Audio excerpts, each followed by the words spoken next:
ओम गणपत्याय नमः। ओम श्री गणेशाय नमः। ओम श्री दुर्गा दिव्य नमः। ओम श्री दुर्गाये नमः। बोलो दुर्गा महारानी की जय। दुर्गे दुर्गत के नाशनी, दुर्गे दुर्गत के नाशनी, जय दुर्गा महारानी। ओम श्रीमद्देवी भागवत महापुराण परम्बः। तुम्हें माता च पिता तुम्हें बंधु च सखा तुम्हें तुम्हें विद्याधरं तुम्हें सर्वं देव देव। ओम नमः चंडिकाय नमः। ओम श्री दुर्गा दिव्य नमः। ओम श्री दुर्गाये नमः। तृतीय अध्याय। परिपूर्णतम श्री कृष्ण और राधा से प्रकट विराट रूप का बालक का वर्णन। श्री नारायण बोले, वो बालक जो पहले जल में छोड़ दिया गया था, ब्रह्मा जी की आयु पर्यंत जल में ही पड़ा रहा। उसके बाद वो समय आने पर अचानक ही दो रूपों में विभक्त हो गया। उनमें से एक बालक सतकोटि सूरज की आभा से युक्त था। माता के स्नान पान से रहित वो भूखे व्याकुल होकर बार बार रो रहा था। माता पिता से प्रयुक्त होकर आश्रयहीन उस बालक ने जल में रहते हुए अनंत ब्रह्मांड नायक होते हुए भी अनाथ की भांति ऊपर की ओर दृष्टि डाली, जैसे परमाणु सूक्ष्म से भी अति सूक्ष्म होता है, से वह स्थूल से भी स्थूल था। स्थूल से भी स्थूलतम होने से वे देव महाविराट नाम से प्रसिद्ध हुए। परमात्मा श्री कृष्ण के तेज से 16वें अंश के रूप में तथा प्रकृति स्वरूप राधा से उत्पन्न होने के कारण वह सभी लोकों का आधार तथा महाविष्णु कहा गया। उसके अत्यंत रोमकुश में अखिल ब्रह्मांड स्थित था। की संख्या श्री कृष्ण की भी बता पाने में समर्थ नहीं है। जैसे पृथ्वी आदि लोकों में व्याप्त रजकोण की संख्या कोई निर्धारित नहीं कर सकता है, उसी प्रकार उसके रोमकूप स्थित ब्रह्मा विष्णु शिवा आदि की संख्या भी निश्चित नहीं है। प्रत्येक ब्रह्मांड में ब्रह्मा विष्णु शिव भी विद्वान है। पताल से ब्रह्मलोक पर्यंत ब्रह्मांड कहा गया है। उसके ऊपर वैकुंठ है, वो ब्रह्मांड से बाहर है। उसके ऊपर 50 करोड़ योजन विस्तार वाला गोलक है, जिससे श्री कृष्ण नित्य और सत्य स्वरूप है, वैसे ही यह गोलक भी है। यह पृथ्वी 7 द्वीपों वाली तथा 7 महासागरों से संबंधित है। उनमें से 49 उपद्वीप है और शंख वन तथा पर्वत है। इसके ऊपर 7 स्वर्गलोक है, जिनमें ब्रह्मलोक भी सम्मिलित है। इसके नीचे 7 पताल लोक है। यह सब मिलाकर ब्रह्मांड कहा जाता है। पृथ्वी से ऊपर भूलोक, उसके बाद ब्रह्मलोक, उसके बाद स्वर्गलोक, तत्पश्चात जनलोक, फिर तपलोक और उससे आगे सतलोक है। उससे भी ऊपर तप्त स्वर्ण के अभाव वाले ब्रह्मलोक है। ब्रह्मांड के बाहर भीतर स्थित रहने वाले ये सब कृत्रिम है। नारद, उस ब्रह्मांड के नष्ट होने पर सबका विनाश हो जाता है, क्योंकि जल के बुलबुले की तरह यह सब लोक समूह अनित्य है। गोलक और वैकुंठ सनातन और कृत्रिम और नित्य बताए गए हैं। वहां विष्णु के प्रत्येक रोमकूप में ब्रह्मांड स्थित रहते हैं। इनकी संख्या श्री कृष्ण भी नहीं जानते हैं, फिर दूसरे की बात क्या।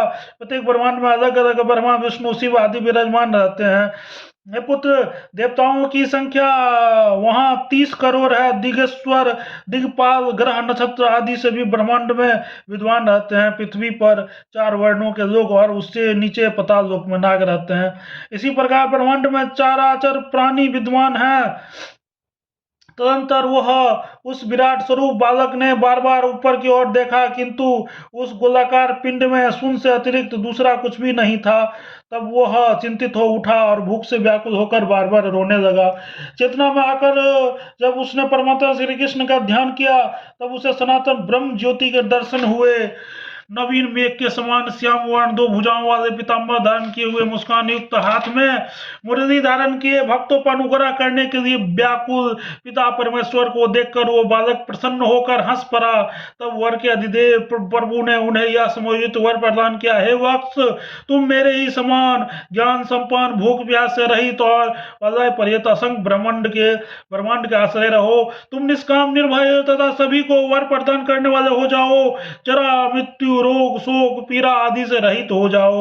ऐसा कहकर उसके कान में उन्होंने वेदों के प्रधान अंग स्वरूप श्रेष्ठ षडाक्षर महामंत्र 3 बार उच्चारण किया। आदि में प्रणव तथा इसके बाद 2 अक्षरों वाले कृष्ण शब्द में चतुर्थी विभक्ति लगाकर अंत में स्वाहा से संयुक्त यह परम अभिष्ट मंत्र ओम कृष्णाय स्वाहा सभी विघ्नों का नाश करने वाला है मंत्र देकर प्रभु ने उनकी आहार की भी व्यवस्था की। हे ब्रह्मपुत्र, उसे सुनिए, मैं आपको बताता हूँ। प्रत्येक लोक में वैष्णव भक्त जो नैवेद्य अर्पित करते हैं, उसका 16वां भाग तो भगवान विष्णु का होता है, 15वां भाग इस विराट पुरुष के होते हैं। उन परिपूर्णतम तथा निर्गुण परमात्मा श्री कृष्ण को तो नैवेद्य से कोई प्रयोजन नहीं है। भक्त उन प्रभु को जो कुछ भी नैवेद्य अर्पित करता है, उसे लक्ष्मीनाथ विराट पुरुष ग्रहण करते हैं।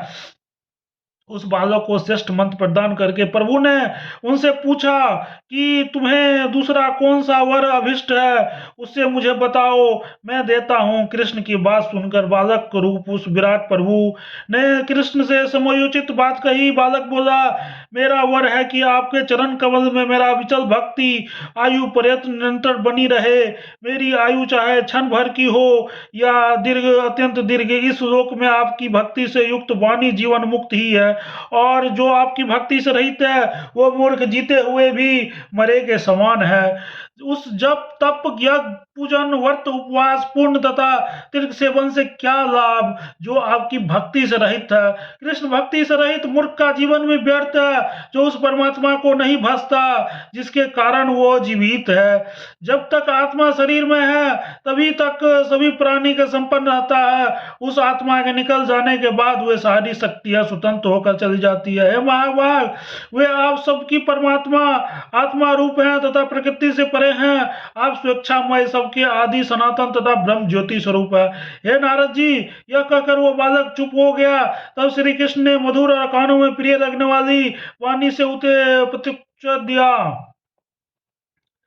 वाणी से उसे उत्तर दिया। श्री कृष्ण बोले, तुम बहुत काल तक स्थिर भाव से रहो, जैसे मैं हूं वैसे ही तुम भी हो जाओ। असंख्य ब्रह्मा के नष्ट होने पर तुम्हारा नाश नहीं होगा। प्रत्येक ब्रह्मांड के तुम अपने अंश से शुद्ध विराट रूप में स्थित रहोगे। तुम्हारे नाभि कमल से उत्पन्न होकर ब्रह्मा विश्व का सृजन करेंगे। सृष्टि के संहार के लिए ब्रह्मा के ललाट से शिवान से हुए 11वें रुद्र प्रकट होंगे। उनमें से एक कलागिन नाम का रुद्र विश्व का संहार करने वाला होगा। तत्पश्चात विश्व का पालन करने वाले भक्तों का विष्णु भी रुद्रांश से प्रकट होंगे। मेरे वर के प्रभाव से तुम सदा ही मेरी भक्ति से युक्त रहोगे। तुम मुझ पर परम सुंदर जगत पिता तथा मेरे वक्षस्थल में निवास करने वाली मनोहर जगन माता को ध्यान के द्वारा निश्चिंत निरंतर देख सकोगे। हे वत्स, अब तुम यहाँ रहो, मैं अपने लोक को जा रहा हूँ। ऐसा कहकर वे प्रभु कृष्ण श्री कृष्ण अंतर ध्यान हो गए। अपने लोक में जाकर उन्होंने सृष्टिकर्ता ब्रह्मा जी से सृष्टि करने के लिए तथा संहार करता शंकर जी से संहार करने के लिए आदेश दिया। से भगवान बोले, हे वह सृष्टि की रचना करने के लिए जाओ। हे विधो, सुनो, महाविराट के एक रोमकूप में स्थित शुद्ध विराट के नाभि कमल से प्रकट हो जो हो, और हे वक्ष महादेव, जाओ अपने अंश से ब्रह्मा के ललाट से प्रकट हो। हे महाभाग, स्वयं भी दीर्घ काल तक तपस्या करो। हे ब्रह्मपुत्र नारद, ऐसा कहकर जगतपति कृष्ण चुप हो गया। उन्होंने नमस्कार करके ब्रह्मा तथा कल्याणकारी शिव जी चल पड़े। महाविराट के रोमकूप में स्थित ब्रह्म गोलक के जल में विराट पुरुष अपने अंश से ही सब शुद्ध विराट पुरुष के रूप में प्रकट हुए। श्याम वर्ण युवा पीताम्बर धारण किए हुए विश्वव्यापी जनार्दन जल की सैया पर शयन करते हुए मंद मंद मुस्कुराते रहे थे। उनका मुखमंडल प्रसन्नता से युक्त था। उनके नाभि कमल से ब्रह्मा प्रकट हुए। उत्पन्न होकर वे ब्रह्मा जब कमंडल में 1,00,000 युगों तक चक्कर लगाते रहे, फिर भी वे प्रथम योनि ब्रह्मा प्रथम नाभि से उत्पन्न हुए कमल दंड तथा कमल नाल के अंत तक नहीं जा सके। हे नारद, तब आपके पिता ब्रह्मा चिंतातुर हो गए। तब अपने पूर्व स्थान पर आकर उन्होंने कृष्ण के चरण कमल का ध्यान किया। तत्पश्चात ध्यान द्वारा दिव्य चक्षु से उन्होंने ब्रह्मांड गोलक के आपलुप्त जल सैया पर शयन करते हुए शुद्ध विराट पुरुष को देखा। साथ ही उनके रोमकूप में ब्रह्मांड था। उस महाविराट पुरुष को तथा उनके भी परम प्रभु श्री कृष्ण को और गोप गोपियां से सम्मिलित गोलक को भी देखा। तत्पश्चात श्री कृष्ण की स्तुति करके उन्होंने वो उस वर प्राप्त किया और सृष्टि का कार्य आरंभ कर दिया।